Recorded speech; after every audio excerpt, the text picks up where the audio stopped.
Jay here, and this is Scotty and Motty. We're back. That's Scotty over there. Can you believe it? We're not only back, we're live. It feels good, man. And in a proper studio, I'm not like sat in my bedroom during the pandemic. It's weird, isn't it? Because me and you, we did this podcast throughout the pandemic, constantly on Zoom, wasn't it? It was never in person. Yeah. I think I saw you at Old Trafford once, didn't I? Yeah. I bumped into you. That was at the protest, wasn't it? Yeah, it was at the protest. And we realised we'd spent about 50 hours talking to each other during lockdown. None of it in person. You grew a beard and lost your beard by the time I saw.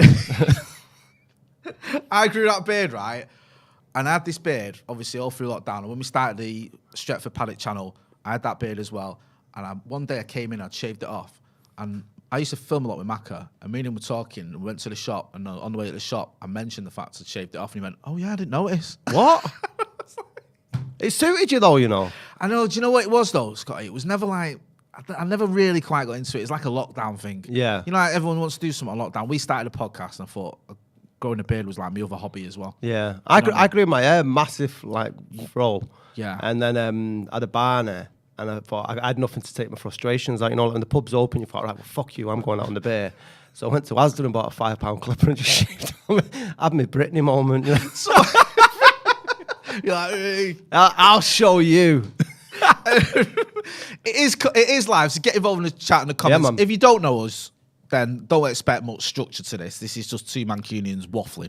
It's like free-form jazz, you know. That's nice. the way I see it. Yeah, we just riff off each other. We just riff, man. That's what we do, cool cats. Simon Kelly. Just lost all our viewers. That was trying to talk like a jazz most person. Pathetic I know. collective. I'm sorry. I'm not into me jazz. Simon Kelly says, "I hope this is full of the thick of it quotes." It might be, because you see from the thumb, we've got Boris in his pies, so we will get into that omni shambles. Scottish Aco 03 says, "The absolute scenes, it's back," and that emoji. I did see it all this weekend, didn't I? Bro? Yeah, we did. I was very sweaty, and so were you. And that didn't stop me giving you a great big hug. No. I mean, your missus wasn't too impressed when I wiped my sweat on her off. Yeah, you got away better than I did. I'll give you some context. Obviously, we were doing the Manchester 10K yesterday, and it was warm, wasn't it? I wasn't expecting it to be as warm as it was. Was that your first time doing it? No, I did. It's first time doing it sober. Right. The last time I did it, I'd literally rolled in at 6 a.m. and then was pounding the streets of Old Trafford at 10. Mad. No yeah, way. mad's something for it. I did it in a very slow time. 3.5 hours. Yeah, 2 weeks. And that was using the tram for half of it as well. Yeah, man. But yeah, it was good, man. I really enjoyed it. Like when the people come out on the sidelines and were cheering and all that. You cracked us up, right? Because my family proper went full, like, which I'm glad, because it's the first time I'd done it. They like came out to support me, and it was great. As I got to like near the finish line, I saw like my mum, my dad, my kids, my missus. They're all there. Gave me that little bit of a boost. Last 100 meters, so I could do a bit of a sprint. And then we bumped into you, didn't you? And we asked you where your family were. And what did you tell us? My family were in the pub.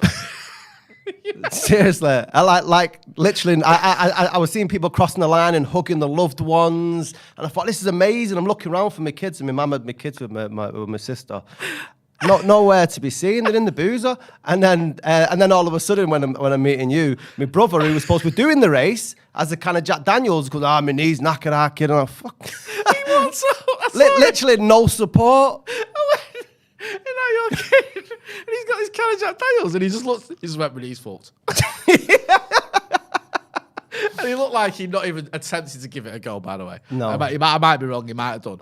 But it was hilarious. But, we did it, man, and it was good. It felt like an achievement, because even though you've done one before, and I do like recreational running and stuff, but to do an actual 10K. Yeah. And it was good, wasn't it, to be sort of out and about and see everyone sort of come out and support it. Yeah. The streets were packed, weren't they? Yeah, it was good. I mean, I don't know if I'd ever have the enthusiasm to do that myself. You know, I wake up in the morning and say, I'm going to go and support a load of strangers. I know. Like, some of those kids were like proper nice, good kids. Yeah, do you know what I mean? Out from with, good like, homes drinks. and stuff. Yeah. There's no way I'd have done that one. My lot would have been like eating all them sweets themselves, Yeah. throwing them at people. Do you know what I mean? I thought, bless him. And you'll see him wearing my medal as well, because I'm going to just wear that forever now. Yeah, my kids have lost my medal already. Did you see the Sikh lads doing the Bhangra stuff? Did you see all the drums? Oh, were they? Yeah, well, they were supposed to be. Right. And then I was running past them and I thought, yeah, you lazy fuckers. So I'm here pounding, killing myself. My nipples are bleeding, and you can't even bang your drums. So I told them in no uncertain terms, I said, get banging your drums, you lazy gits. And then we started laughing. But I got a bit, I got a bit though, Scotty, a bit claustrophobic. you know, because I'm not used to running in a crowd. Yeah. I usually don't mind being in a crowd, you know, football or whatever, but I was a bit like, ooh. You know, especially coming out of town, it was the first set off, because you're quite like, aren't you? Yeah. And it's difficult to sort of judge it, so you're not getting in other people's way by being too slow, and you're not in someone's back. So I was like dodging people for a little bit, but I loved it. Someone here said, Colin says, more people there than City's parade. Probably. I came into Manchester tonight for City's parade, and there was all the fans were on the train. I wondered why you were 4 seconds. Yeah, it was absolutely. Yeah, it was. The trains have never been so empty, mate. Do you know what annoys me though, right? And I don't care how bitter I sound, I'll say it. Like, we won so many titles when we didn't have parades. We won the Champions League and the Premier League in the same season in 2008 and weren't allowed a parade because Rangers fans had smashed up the city centre. These lot, every time they win a trophy, they get a parade. It doesn't bother me. Does it not? Were you bothered in the slightest that City won the league? No, it's weird, isn't it? Because I think if there was a way to make me less bothered, or there couldn't have been a way to make me less bothered that City won the league, because of the fact it not only stops the Scousers winning the league, but stops them doing a quadruple. Yeah. So yesterday we was doing a watch along in here, and we had the United game on against Palace in the corner, and I actually had my laptop here with City versus Villa on, and I'll be honest with you, Scott, I was far more concerned with that. Like, I was more like, okay, you know, we were still going for Europa or whatever, but I wasn't that bothered. I don't even know what Scott United was. You don't want to know. No. It's better. It's one of those things, better left unknown.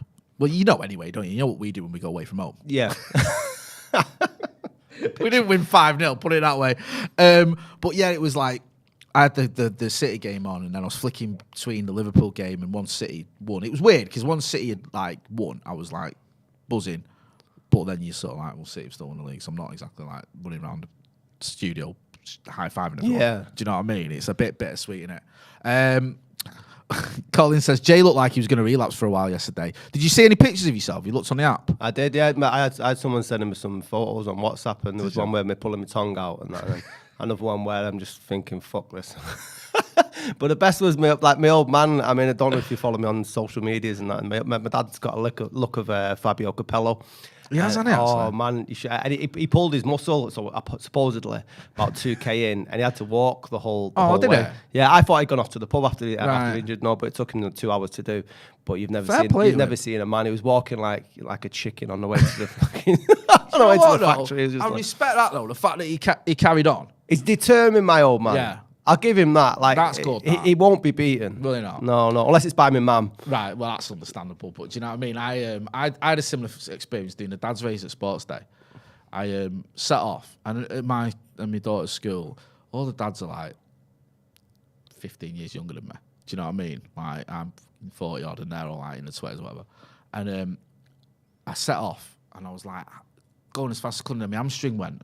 And you can't pull up in a dad sports race in front of your kids, can you? In front of my daughter with all the mates. It's like, do you know, oh, there's my dad. Is that your dad, Lily? Yeah. No, it's not. No, actually, I don't know. Imagine the shit she got in school. Yeah, like, who's that guy? It's not your dad, is it? So I just carried on running, but I had to sort of run a bit weird. Because, like, and I remember Mrs. saying, like, her mate said to me, Mrs. Don't Jay run funny. Why is he running like that?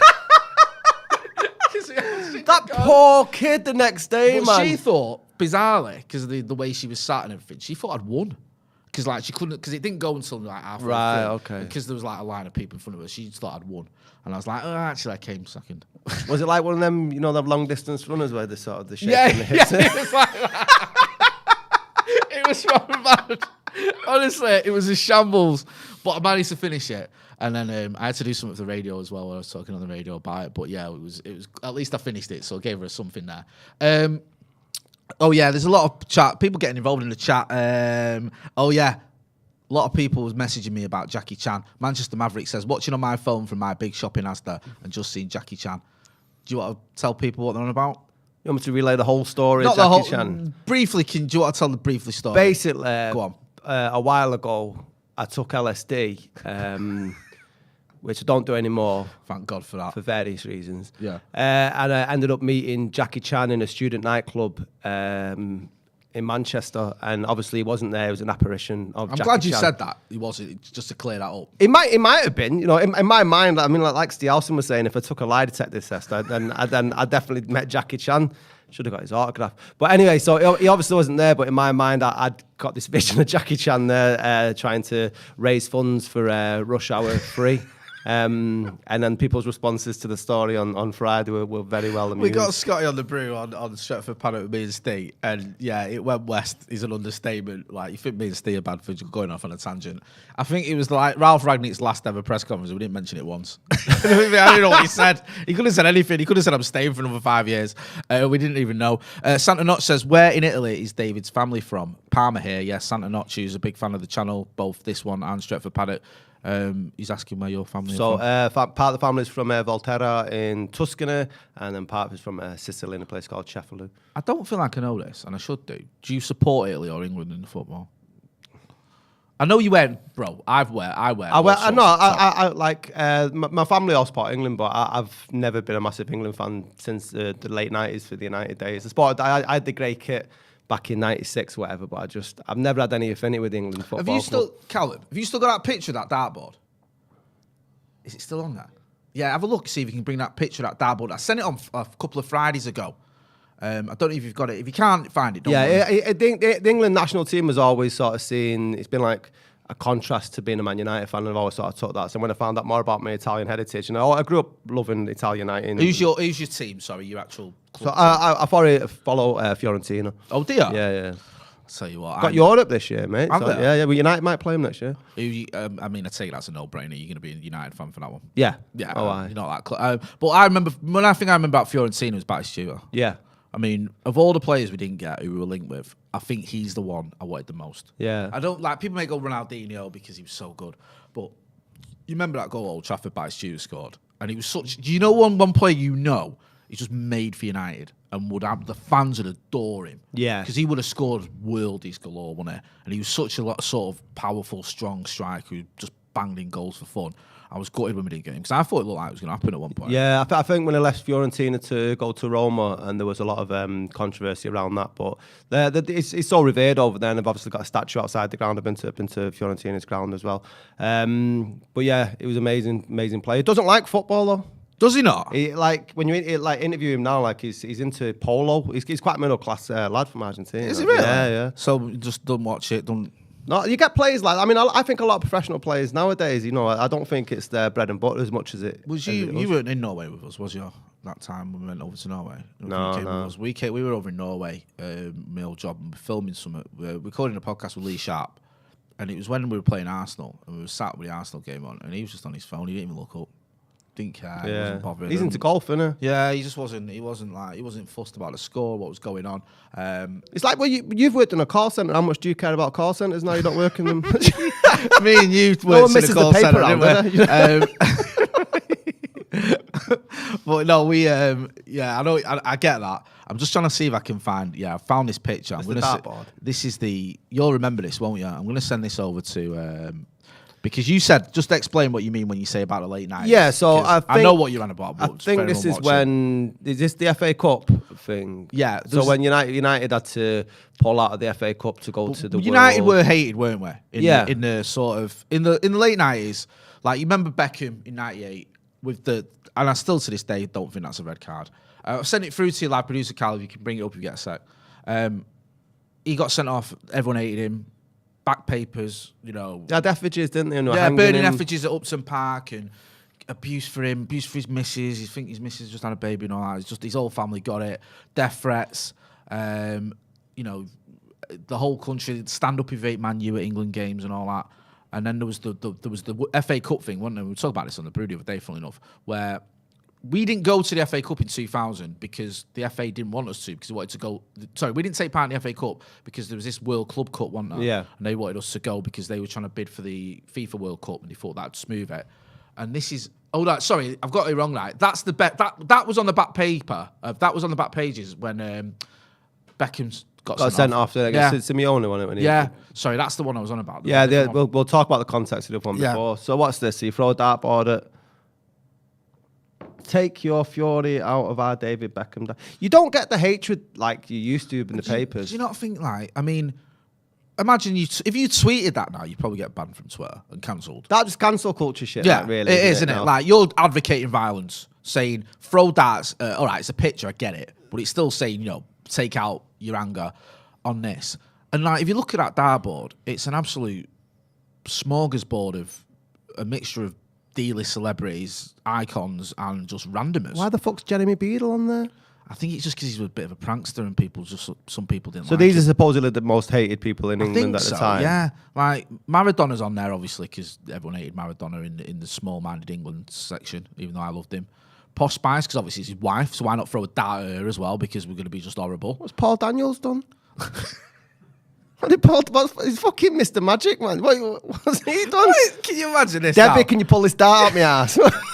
why are you blaming Paul Daniels? Like, what has Paul Daniels done? And also, like, Gaza. Why, right, Gaza, we're throwing darts at Gaza now, are we? Ozzy Ardiles. Like, because he's Argentinian, yeah, let's just take it on all Argentine. The Falcons and shit. Exactly. And it's like Jimmy Hill, because we don't like him. I love how they put Madonna brackets Evita, just in case. Just in case, like, the film did more than a music career, because nobody knew who Madonna was, but that film was just... Like, because she started a film. Don't cry for me, Yeah, Argentina. Argentina. Like, let's throw darts at her. Do you know what I mean? This is just such small-mindedness. Is this chocolate fingers Stan Collymore there, though? Yeah, Stan Collymore, he was into all sorts when he's Stan Collymore, to be fair. Robin Cook, obviously, the former Foreign Secretary. Grant Bovey, he went out with Anthea Turner. I mean, this is what we were up against in the 90s. The people watching this might not believe this, but this is the sort of nonsense that went on just because David Beckham missed the penalty, got sent off against Argentina.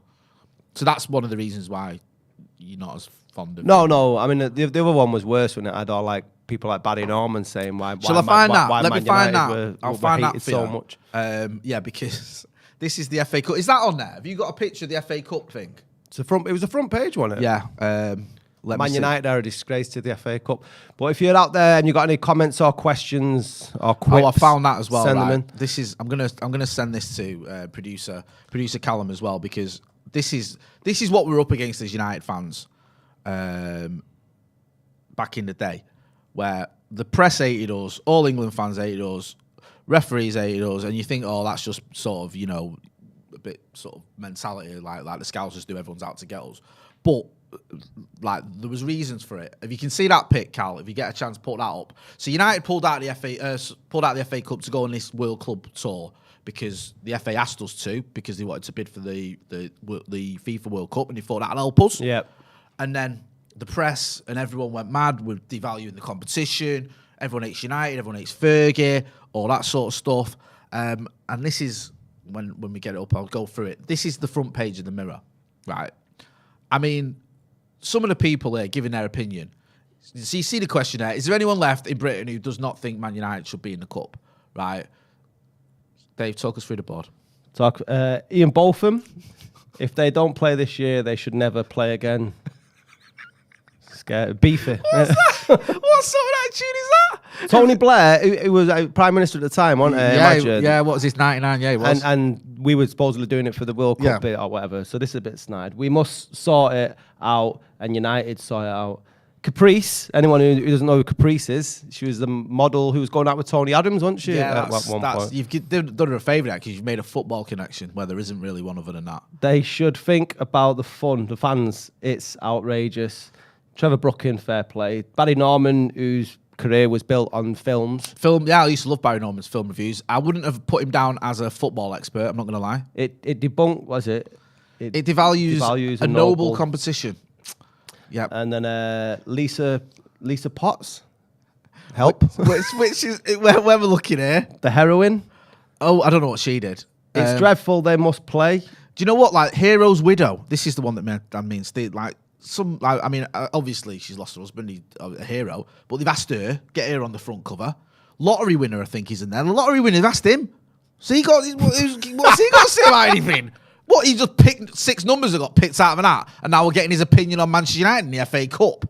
Hey, singing star Darren Day. Singing star. Tell me a Darren Day song. Honestly, get involved in the chat, right? Tell us a Darren Day song, because it's got a singing star. He's more famous for shagging than he was singing. Yeah, he was a bit of a shagger, wasn't he, back in the day? He was a bit of a snake, wasn't he? I never realised. He's got like one of them faces, hasn't he? Yeah. Like James Corden. Yeah, massively. I tell you, he's got one of them faces, and this is a nice little segue. You can get rid of that now. I've had enough of that nonsense. Throw that at it. Yeah. Jamie Oliver. Yeah, he seems to have come out of the woodwork recently. I'm not too sure why. I opened up Twitter the other day and You're good at handling Twitter in the right way. I like your style. I have to nowadays. You do so like I'm you can take a step back when you need to, and I'm trying to take a leaf out of your book because there's times when I get too involved. Yeah, I mean, I'm contractually handcuffed to not lose. You know, I don't want to lose my job, Regardless of the reasons. Yeah. You do it well. But yeah, so Jamie Oliver was pictured outside Parliament, one with a big eating mess, which is a minging dessert anyway. But that's by the by. I'm not a massive fan of that, bro. I'm not into it. And I couldn't work out what it was because I've not seen him since his restaurants went into decline, and I presume that he was using some sort of PR campaign about obesity because he's got some new venture. I will not be surprised if there's some new Sainsbury's Taste the Difference and healthy eating. He's just sponsored annoying, by man. He's just he he just reminds. He's like if Top Loader, who did Dancing in the Moonlight. Yeah. If that was a person, that'd be Jamie Oliver. That's a great shout because I think that song was on one of his adverts. Is that why it reminds you? Yeah, of him? I think it was. I think that's Dancing in the Moonlight was on one of his adverts where he was flogging. He's just got no sort of redeeming. I went. Did you ever go to Jamie's Italian in town? No, I didn't actually. It's not. I don't think I did. It's shite. Right. Okay. Well, it's probably It shut was. now. It is. It's shut. Yeah. It's shut. There's a reason then. Yeah. So, I mean, you're Italian. Well, you are Italian, aren't you? So I like food. It couldn't matter. But what was so? It was all about. He's trying to end bog off, innit? Buy one get one free. And stuff. I mean, at a time where people are suffering for food, it is free food going. Do you know what I don't like about this? You're right. Getting rid of free food when people are struggling to make ends meet and we're in the cost of living crisis. You've got a fuel crisis and all the rest of it and everything else.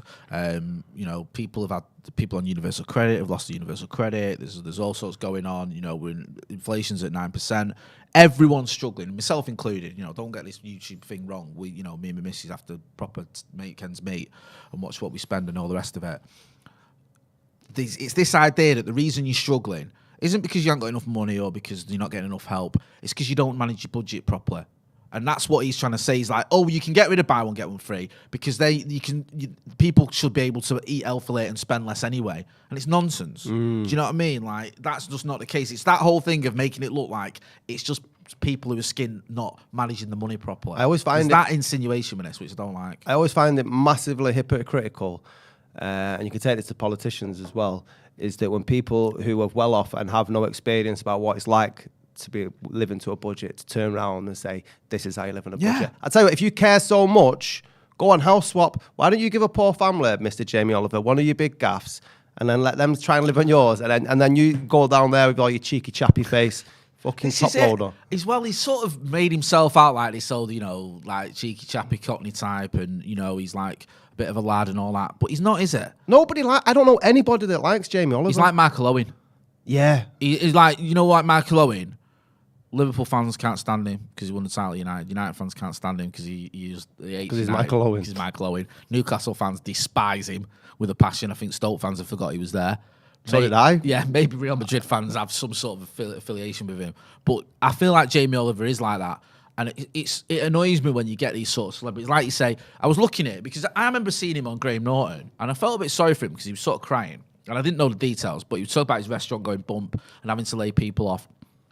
But I was reading up on it, and he still paid himself a lot of money. And he was like, he wasn't the one that got shafted there. It was the workers, and he could have done more for him. And now you've got him stood outside Parliament with an eating mess going, you lot, need to stop this unhealthy food thing. And I get, right, listen, I get we can eat healthily. People can, that is a genuine conversation we can have about eating healthy food. But that doesn't mean that you stop people from getting buy one, get one free on unhealthy food. You make healthier food cheaper. That's the answer. Not making unhealthy food more expensive. It just seems really strange time, though, to sort of come out and start campaigning about obesity. I mean, there's a lot of stuff going on in the world, and I know that there is a problem regarding weight and people's health and stuff, but it's not the sort of pressing matter. So it just seemed a weird sort of hill to come out on. You're not seeing him for God knows how long, and that's, Do you think it's like this is a chance for me to get myself back in the public eye? It definitely is. Like it really is. We've got quite a few comments in chat. Andy Light stuff says Tony Blair's a Newcastle fan. Do you remember that when he did Keep Yuppies with Kevin Keegan? KE1N40 says Vinnie Jones dubbed as the film star, laughing emoji. Breen Irwin says favourite Italian dish, Dave. Favourite Italian dish? I'm putting the fucking spot now, aren't I? Yeah, you know, I'm so glad, right? That says Dave on the end. Not that anyone asked me, but I'll name something that's probably not even Italian. My favourite is pistachio cannoli. Oh, Yeah. hey, As a dessert. I like pistachio. What's the thing you think of when you hear cannoli? What's the word? Don't forget it, man. Drop the gun. Drop the gun. What is it?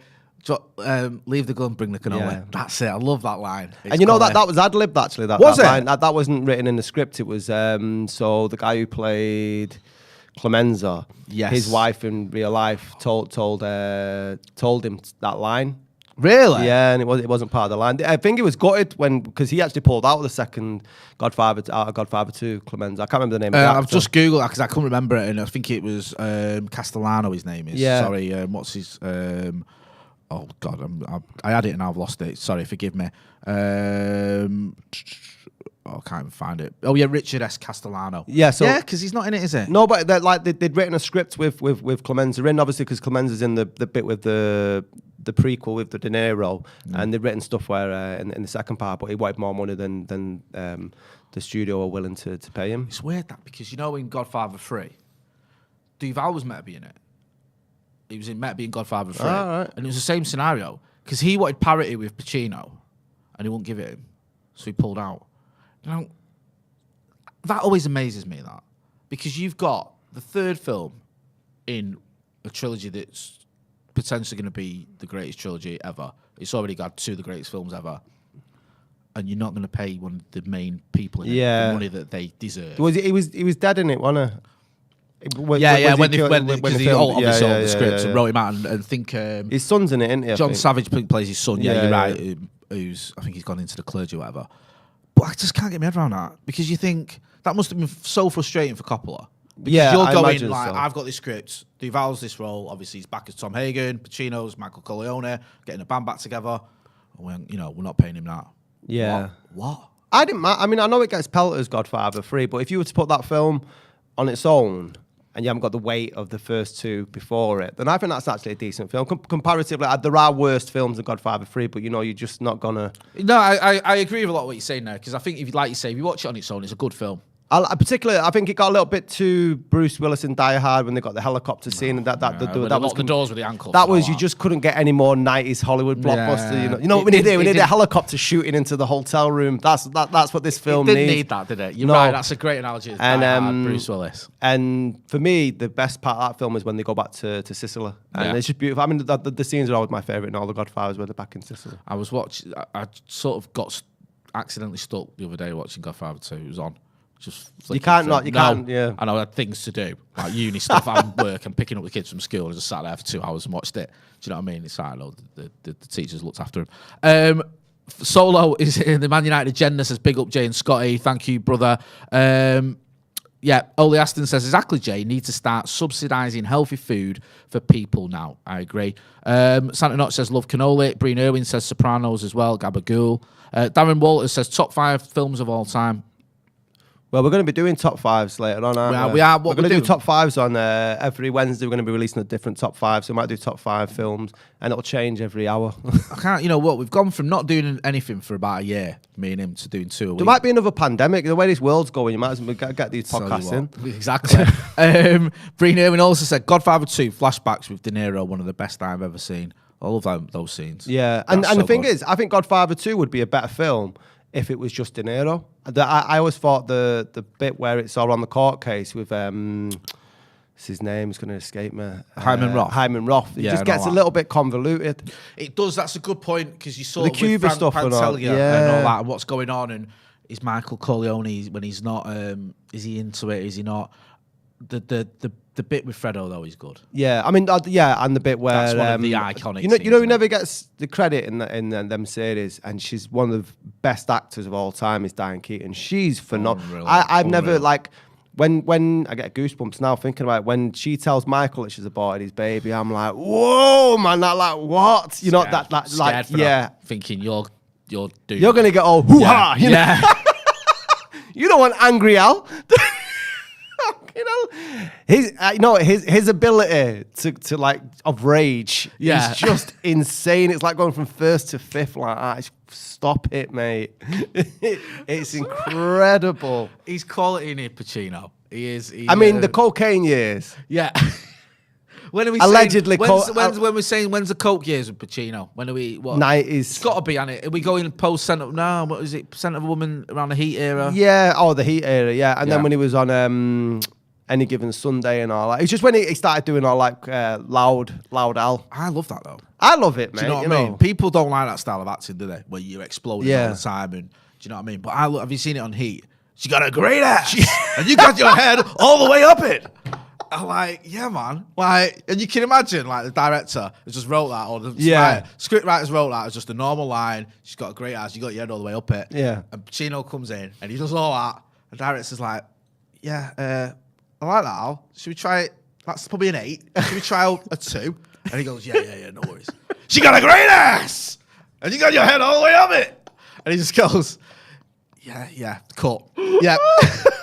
Like, I ain't getting anything better than that. We've all been in kitchens at 3 o'clock in the morning. That's the level where everybody talks at. That's Seriously. Checking he's like that around the house. Oh man. Checking he goes to the shop. He's like, can I have a packet of spuds? Can I have the Daily Mirror? Do you know what I mean? Because that was what he was like. Imagine being his neighbour. Yeah. It's like he reminds me of my granddad when he was losing his hearing. You know when like people losing hearing and they talk louder because they can't hear. Like, I can hear you. Just keep it at a normal level, granddad. This telly's going to go off in a minute. By the way, producer Cal. Sorry, you've got to go to the wide. Thank you. Crying. Yeah. No. What's your favourite Al Pacino movie? We won't do top 5. We can't do Godfather then. Is it? No, I know, but yeah, it would be. But I mean, I'll try and think of something else. You know what I really loved Al Pacino in was when he played Lucky in Donnie Brasco, because it was a different sort of gangster character for him, where he's a little bit outside of the circle. I love that. And I love the tracksuits and stuff. Very, very Soprano. Bit of vulnerability there, wasn't there? Yeah. Quite like you say, outside the circle. Wasn't the main guy in the gangs and stuff. Michael like Madsen was like the leader, wasn't he? Michael Madsen's a great actor, but he always plays Michael Madsen. Have you seen Michael Madsen? Yeah, he's had a bit of varied career. Not a varied career. I think he had a few issues at one point. I think he brought him back, didn't he, Quentin Tarantino? Yeah, I think he was. Yeah, because at one point it looked like he was on the verge of superstardom after Reservoir Dogs. It never quite happened for him, did it? Like you say, Tarantino's been his sort of guy. Yeah. But he's not really. I think he was. I read somewhere he was meant to be in Saving Private Ryan. The Tom Sizemore role was his. But I think he was drinking or something, and Spielberg ain't gonna give you, he's not gonna pull with that, and he lost it. They cast him, and then he got. He reminds me of them sort of like moody blokes who sit at the bar. You know them old Irishmen that stand at the bar, just like, just like leave him alone. He does poetry though, doesn't he? Does he? He the book of poems. Yeah, honestly. Everyone's getting on in this game now. Well, yeah. Yeah. I'm not a Michael Madsen one. Do you know what I love as well? Pacino film. Callio's Way. Yeah. I love that film. Yeah. Do you know what? I love Sean Penn in that as well. Because he's a right little knobhead. Do you know what I mean? Talking about cocaine characters and stuff. Yeah, honestly. Sean Penn's a brilliant actor as well. He's good in it. He's had a good... Have you seen Milk? Yeah. Really good. It's what I mean with Sean Penn. He can play like... Oh, I Am Sam. Have you seen that? Oh, yeah, where he's trying to get his daughter. Yeah. Mate, come on. No, range, you know? Yeah, massively. He's won a couple of Oscars as well, hasn't he? Yeah, we love all that. Hang on a minute, let me have a look. Santa Not says Napolitan or Roman style pizza. Napolitan, you can't, yeah. This is a good shout from Ben Sorville. Diane Keaton is so good. Even in Annie Hall. I don't want to say even in Annie Hall, but Annie Hall's, yeah. Right, I don't know, we're live, I don't know if we can go down a debate of Woody Allen. People have a variety of views. Listen, okay, yeah, there's controversy around into Woody it, Allen. you want. There's controversy around Woody Allen. I think Robert Wyde, who was in the Curb, one of the Curb guys, did an article on it. I'd read it. I think there's, it's a bit too sort of detailed to just go on a podcast and go. But from reading that, from what I've seen, and I think one thing you have to remember with Woody Allen, there's these accusations gone around. He's an innocent man in terms of the eyes of the law. Soon Yi, he's married to Soon Yi, and I think is it Moses, the other adopted son. Yeah. I still talk to him. The other members of the family don't. If you're gonna have an opinion on it, then I suggest that people sort of read around the court cases. And I've read that. I read the Woody Allen's biography during lockdown. Yeah, thoroughly enjoyed it. And I enjoy Woody Allen films. I mean, Midnight in Paris is one of my favorite films. As is Annie Hall. But I think the PR campaign is sort of skewed more towards, whose name I'm going to forget now, Mia Farrow. Yeah. Than it is Woody. I think Woody Allen, well, for obvious reasons, don't want to talk about it. Do you know what the problem is with this as well, right? If we're going to get into it, let's get into it in a minute. People conflate the stepdaughter thing, right, with the accusations of abuse. People say, well, if he's married his own stepdaughter, he must be someone who molested his daughter. Yeah. Because they say it and they go, it's wrong to marry your stepdaughter, right? Now, obviously, when you say it out loud, marrying stepdaughter is not something I've advocated or agree with at all. I think, there's obviously, something you're looking at that's just wrong. But you have to go into details there. When he says stepdaughter, it wasn't someone that he lived with. It wasn't someone that he raised. It was someone that he barely knew, basically. I'm not excusing that. No, I know the story. But there's different sort of, if this was your stepdaughter who you'd raised since she was a little girl, you lived with her. Yeah. And when she turned 16, you married her. That's proper. That's grooming. Yeah. But if it's someone you met a few times and he didn't live, he lived in his own house and she lived in a different one, and then Yeah, because Mia Farrow raised young Sun Yi, is it? Yeah, Sun Yi. She Sun Yi. raised. I think it's Moses that was the other lad. But there's a big thing with the Mia Farrow Farrow family. Loads of them have, quite a few of them have died. Some of them have been charged with, I don't want to get this wrong, but it's something to do with sexual abuse as well. Yeah, some of them have committed suicide. There's quite a dysfunctional. Drugs, yeah. And there was accusations that she adopted quite a lot of them, and there was accusations. I think Moses Farrow said that they were treated almost like slaves. Some of them. Yeah. There was. And if you look at the people who were sort of on Woody Allen's side in this as well, if you like Diane Keaton herself, massive. I mean, she accepted the award because Woody Allen wouldn't go to something. It's weird as well, isn't it, with Woody Allen, right? Because I remember after 9/11, he went to the Oscars and he gave a speech about filming in New York. We need you to film in New York. Don't give up on New York because of what's gone on. New York is still a great place to film, and he got a standing ovation as soon as he came on the stage, because he don't go to the Oscars, does he? He didn't collect his Oscar for Annie Hall. And you're right, he didn't collect. I think he's been nominated loads of times. He's never gone. I think he got a lifetime achievement award or something like that. And I'm pretty sure Diane Keaton, Alec Baldwin's another massive advocate and supporter of have you seen Woody Allen. Blue Jasmine? Yeah, fantastic film. Another brilliant actor in that. Kate Blanchett. Kate Blanchett. Oh, she's amazing. Have you seen her when she plays Bob Dylan? No, what a performance that is. I'm not. I here. need to watch that. I'm not there. Yeah. Yeah, that's what I mean. And I know there's others like Colin Firth disowned him. Said and then I think is it Mira Sorvino said she'd give her Oscar back that she won up for and there's people who said they won't work with him. But I mean, everyone's in the court of law. He was found innocent, and people are entitled to their opinion. But I just think sometimes it's very difficult subject, isn't it? Because if you get into it, say on Twitter, but that's what I mean. In this day and age, it's just people haven't got the attention span to do any of the sort of reading around it, and are quite easy to sort of saying, right, well, he's done this. Like if I seen someone and it said X, Y, or Z, Jamie Oliver married his stepdaughter, straight away, you know what I mean? That you jump to the wrong conclusion. Yeah, well that's it. It's so instant. Yeah, if anyone said that to me, I'd be like, mate, he's married his stepdaughter. Yeah, that's wrong. He's obviously a wrong un, but you have to have a bit of context. Yeah, it's Robert Wyde who was involved in Curb, and he's the one who's sort of done a deep dive and gone over certain things. And it's when you read it and you look at the certain evidence and what went on and you think, hang on a minute, that doesn't sound right to me anyway. But everyone can make their own conclusions up. But that's why I will sit here and I will happily watch a Woody Allen film. Yeah. Because that's what I believe. I believe he's innocent. What about Morrissey? Do you have any struggles listening to Morrissey? That's a very good question. Do you know what? How do you feel about Morrissey? I can't quite let go. No? I know me and you spoke about this, and I might be giving you a different answer than last time we spoke about it, but I still love some of that music, and it's still not tainted enough. I know he's a nana, he is, and that's being polite, but I still like, there's certain songs like Suede and all that, and I hear him and I just catch me on the radio, and you think, I still like that song. It's like separating art from the artist. We spoke about it, I'm pretty sure one of our early podcasts. Yeah. And it's like, can you do that? Because I think we spoke about Morrissey, and who else was it? I can't remember. There was a few we spoke about who've just become like pariahs. Yeah, because of I what mean, they've like done. Right Said Fred, I can't listen to Too Sexy after all their palaver. You ruined that song. What was that? That was my first single. Oh, that. Ian Brown was one, wasn't he? Ian Oh, Brown, yeah, was yeah, that yeah, tainted yeah, because yeah. he was a bit odd. I don't know how surprised I was about all the Ian Brown stuff, really. And I don't think it was, even though it's a bit silly and embarrassing. I don't think. Here's a good one. Ben Soville says, "I still listen to Michael Jackson songs too." But again, Here's one. R. Kelly. oh, that's a good one. Like, That's a can good you one. listen to Bump and Grind anymore? Or I has R. was- Kelly ruined it for you? Has R. Kelly ruined Bump I and always Grind? thought that was one of the funniest songs ever. What, Bump and Grind? Is that the one that starts? My mind's telling me no. Yeah, but my body. Yeah. Do you know what? It's weird how this conversation's gone. The first time I took acid, we was listening to that, and my mind's telling me no.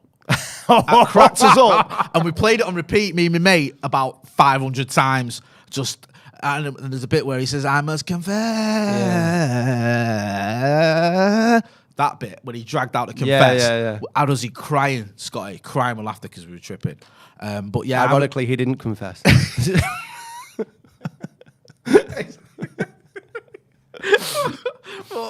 I was never a big fan, and I said this on Twitter. Like I was like, I no. was. Yeah. I mean, I call that 90s R&B. I mean, I've had some sexual encounters with that. That was the soundtrack, and it's just completely fucking tarnished them memories. I thought you were going to say I had some sexual encounters with R. Kelly then. No. Be a richer man now. On a trip to Lemon Juice. Yeah. Hey, Might have seen him on you got an back LSD from, trip. yeah, you got back from seeing Jackie Chan at Jemez Clegg, and R. Kelly was in your cupboard. Hey, what a mad Wednesday. But no, I didn't have an issue with not listening to that because I wasn't a big fan. Yeah, I just but wasn't. Michael Jackson's another one as well. Look. Again, no. It's hard, isn't it? Because I still think, I don't know. I still don't know if Michael Jackson did stuff. I think he's weird. Like, what was he, my age, sleeping with children? Like, and they're not his own children. Like, fair enough, your kids get in bed with you or whatever, that's different. Yeah. But if you're going and having That's more than, that's not weird, mate. That's like, weird is somebody who only goes out and drinks fucking cider and black all that. That's not, or like some sort of quirk. He never had a childhood, did it? He was surrounded by just oddballs. I mean, the guy, I don't know, there's still a part of me that thinks, was he just a bit weird rather than, and also some of these things, like, when you read up on it and you think, is that like what's gone down? Like, certain people that made accusations just took the money, and then there's other ones who made accusations where they did that one where the dates didn't add up. Then you have people like Macaulay Culkin saying, I used to hang around when I was a kid, it's just the way he is. Yeah. Do you know what I mean? I don't know. It's odd, but there's still a part of me that has that doubt that he's a wrong in the strictest sense of the word. I think it makes it more difficult because nowadays there's so much sort of financial compensation that's available when it comes to these sort of court cases. If anyone gets any sort of whiff of any extra cash, that's sort of, and it clouds the judgment, doesn't it, on certain candidates. And there was a lot of that around, but there was enough suspicion there. Like if anybody turned around and said, "I'm 40 years old and your kids were around their house and they were keeping in bed with him," what would you do? Is that weird then? Well, I won't be taking a payoff from him. Right. I'd be, yeah. But would you say that's weird? No, would you say, where is it? He's upstairs in bed with me dad. What would you say? Don't worry, it's just a bit weird. It's not, is it? Have you ever seen Chappelle talking about Michael Jackson? Yeah. That's Michael Jackson sucked my dick. What? Can you imagine that kid going into school on a Monday? How was your weekend, to me? It was amazing. Michael Jackson sucked my dick. What? Was it the king of pop sick my pee-pee? What's next? Oh man, yeah, it's all downhill from there. Yeah, exactly. I love Dave Chappelle. I love Dave Chappelle. Controversial figure now, though. Yeah, Big controversy. Again, though, where is there an element of, can you separate some of what he does? Do you agree with some of what he does? Do you think that's a bit wrong, but I don't mind the other stuff? Or do you think that that's just he's like that with everyone? Well, he came out and did it face on, didn't he? I think that his whole act was regarding sort of challenging cancel culture and what you can and can't say, and I know that he pissed off a lot of the trans community due to some of his jokes. Now, when his latest special came out, I hadn't seen it, but went onto Twitter first. I didn't even know it was out, and then I went on Twitter first, and then was like, "Oh, Dave Chappelle cancelled Dave Chappelle." Dave Chappelle said like bad trans jokes and stuff, and I was like, fuck, this is... And I knew he'd had like run-ins in the past because he'd said like some off-the-cuff remarks. But then I've also read like trans community that was sort of in support of him, and then some at the end of the the special where he was talking about his friend being a trans. Yeah, a trans lady who died. She killed herself, didn't she? So I don't know. It's a weird line with comedians. Is sort of. I have this one on a radio show sometimes, and I ask comedians, what kind of can't you say? Is it an open forum? Are you allowed to? Is that what comedians supposed to be? Because you look at it, and I'm not saying this is the case with Dave Chappelle. There was a time when you might look 20 years ago and go, well, that was unreal, and you can't believe you spoke about that. Where now you go, okay, or like certain jokes that sort of are the first ones out the traps, if you will. Yeah. But I don't know. I think that I understand the argument about punching down. I get that. If you're picking on a community that struggles anyway and gets bullied. But then I think with Dave Chappelle, he mocks everyone. He mocks himself. He mocks, the sort of the different communities. And I think that when he was explaining it, and when I watched his special, I'm not doing a very good job of explaining it myself, but I kind of understood. I wouldn't say I agree with it all, but I understood what he meant. The context. Yeah, I understood the context of it. And I got it, and I think that there was an element as well from some of the comments I've seen where you see people saying, "I've not watched it," but that's what I'm not into. Like, if you've not watched it, but this is, don't get involved. This is a good way. It goes back full circle to the Woody Allen stuff. Is if you're not, I think you should always do a sort of level of investigation if you're going to make an opinion on something. Do you know what I mean? Yeah, it's like people saying the football match was shit, but only saw the score. Yeah, and that's exactly what happens, because I think. In the life that we live now, everyone just likes fucking pot noodle information, like a pot noodle. They want it in 3 minutes. If they ain't getting it there, then they're not bothering. That's it, and that's where we are. Do you know? And I always worry that some people, and I've been guilty of this, like you go to post something and you see which way the wind's blowing before you do. Do you know what I mean? Go have an opinion. You think, oh, actually, everyone else on Twitter says. I do that. I'm like thinking, oh no, I'm going to piss off some of the blue ticks who are scousers. Like, you know what I mean? Like, yeah. And I think you just have to have that sort of courage of your convictions. We've got quite a few comments we'll get into. Cheers for getting in touch and watching, man. Yeah, it's great. 88 people watching. Hit that like button if you get a chance. If you're not doing so already, give us a subscribe. We're nearly at 2,000 subscribers, which is great considering we've not posted anything for ages. Crimson K82. I've noticed. Oh, Crimson Kate, is she back? Yeah. She was old OG, man. OG, man. Much appreciate your support. So you can enjoy the media while disliking the author. You know what? It's a good point of this as well, because we have this sort of almost historic cancel culture now, don't we, with everyone, where it's like, actually, like that person. Like I see it in America, where it's like, well, get down the statues of Jefferson, he had slaves and stuff like that. Yeah. So it can be really historic, some of this. Do you know what I mean? And also authors, I know she's not being specific about authors, it's sort of saying, but there's so many different artists and authors who've got questionable pasts. There's a difference between statues. If I listen to, let's just say, an R. Kelly or Michael Jackson record, I'm doing that by my choice, right? Yeah. I'm not walking past a street where a slave trader has got an erected statue celebrating his life. That's different. That's that's a celebration being forced upon me. Here's one for you. Could you watch Bill Cosby? No, because I never found him funny. Did you not? His jumpers were funny and his jokes. Do you know, Jerry Seinfeld went on, it Colbert, and he was asked about it. And he went, have you ever seen Norman MacDonald on Comedians in Cars Getting Coffee? No. And he said that, was it Patton Oswalt, the comedian? Yeah. Who said that the worst thing about Bill Cosby, what he did, was the hypocrisy. Do you know what I mean? Yeah. And Norman MacDonald says, well, actually, I think the worst part was the raping. Do you know what I mean? Like, the hypocrisy, the hypocrisy, that's not really the worst part. The fact he's a bit of a liar. It's the actual thing he did, which is the worst. The rape was all right. If he'd have just been honest about it, we wouldn't have held it against him. It's the lying and the hypocrisy that I didn't like. I'm all right. It's the lies. It was like, actually, no, it's not the hypocrisy. I'm not asked about that. It's like, but I was quite surprised. Yeah, it's one of those weird ones with Bill Cosby. It's not like you know a lot about him. He's not like it's a no, but you grew up on the Crosbys. Yeah, the Cosby Show, and I always thought of him as like someone who's a decent bloke. Yeah. He's just the opposite. He's just horrible. But Jerry Seinfeld was on, I think it was on Colbert, and he was asked about it, and Jerry Seinfeld's a massive Cosby fan. And in his special Comedian, which he made in 2002, I think, at the end of it almost, he goes to see Cosby, and Cosby praises him, says, you're one of the best comedians out there. And Seinfeld is like, it's like, I don't know, Ronaldo telling you good at football. He's just in awe, I can't believe this is great. So Colbert asked him about it when this all comes out. You're a massive Cosby fan. you know, what do you think? Can you still listen to his albums, his comedy albums? Because Jerry Seinfeld says he used to listen to his comedy albums all the time. And he says, yeah, nothing, you know, separate that. It's got nothing. And the comments like, but he's talking about family values. He's talking about, you know, he's preaching almost. You know, how can you separate what he's saying from what he's done? Because it's so linked. And he's like, oh, no, that's, you know, and then they go to commercial and they come back. And if you ever get a chance, just Google it or go on YouTube, whatever, watch it.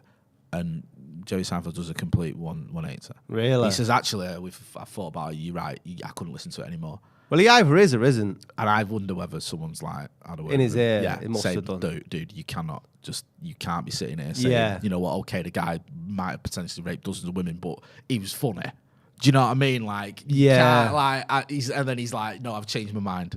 But that is hypocrisy. Yeah. If he does think it, then say it. Yeah.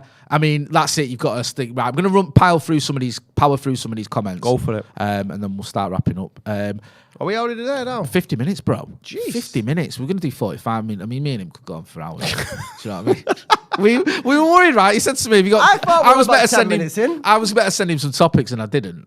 Because I've had uni stuff going on. I was trying to sell this. He's a lazy bastard. Yeah, I'm lazy and I can't bother messaging him. And then it was like, do we really need topics? We didn't have any of these topics that we planned. No. We're going to get into Bill Crosby and Woody Allen. It should be like Scotty and Motty, unrehearsed.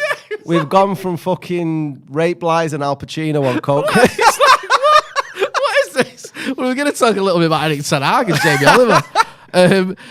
So sorry. Liam Jones says, have you heard Jamie Oliver's idea of getting people to protest by buying and eat a mess? I'm sure the 1 in 7 adults having to skip meals were right behind that. Where sells an eat a mess? I'm with you. No, but where they don't sell them in freaking like budget stores. I ate everything about that. I ate the name. I ate it itself. I ate the fact he loves it. Fuck off. Yeah. So no. Ollie Aston says, I always think about it like this. There's loads of people who worked on them songs and made them what they were. Shouldn't let one person ruin a piece of art. Mr. Gold says, I think you can separate the art from the artist, but the context is really important. Bump and grind being a perfect example. Andy likes stuff. Great laugh. I'm 45, going on 21 from Yorkshire. This is like a conversation I would have with mates about the old days. I love that. Good stuff. This is like, not that we had many goals and names, but it was like, you know what, just chatting like with your mates, because that's what me and him do. Ollie Aston was saying I was more talking about the Smiths and Morrissey, not R. Kelly. Darren Walters said, as Mel Brooks said, political correctness will be the death of comedy. Jewel says, love from Bangladesh. And Davies Zimbabwe says, welcome back indeed. And thanks for everyone who's got involved in today. It's been good, man. We've had some great comments, loads of people getting involved in the chat. You know, we've veered towards serious subjects and just nonsense, but, you know, this is just what we do. There isn't really a plan here. But do give us a shout anyway. Get involved in the comments in the chat and also send us a message as well. You can comment on the video afterwards. We're going to have one coming out. Is it Wednesday or Thursday we're releasing the next one? Wednesday, so we're going to do the top 5 and all that. But top 5. We're back, man, and it's good to sort of, we're in a proper studio. This is it, man. We've got a studio. We've got a... Let me just put this into context. Me and him met, 20 years ago? 2002. 2000. Literally 20 years ago, yeah. In some diabolical training centre for a call centre work in Old Trafford. Yeah. He was hanging out of his ass because he'd been out the night before. I was hanging out of my ass because I'd been out the night before. We were dying, and now 20 years later, we're back. We're back It's party time. And we didn't even talk about that. We couldn't be, but yeah, you can make your own mind up about But anyway, that. Sure thanks for watching and subscribing. Tell your mates. One thing, sore nipples. Yeah, I wanted to ask you about it before you get off. Before we stop, sore nipples, because you suffered with them, didn't you, this weekend? I don't suffer from sore nipples as a consion. Yeah, I suffered from running. Listen, you can tell your medical problems. No, but I want to know why you didn't get sore nipples, but I did. It's built differently. Hey, do you know what I mean? Because I've got bigger nips. Is that something that you can bolt? Can I put that on my Tinder you were profile? aroused as you were running. All right, we'll see you next week.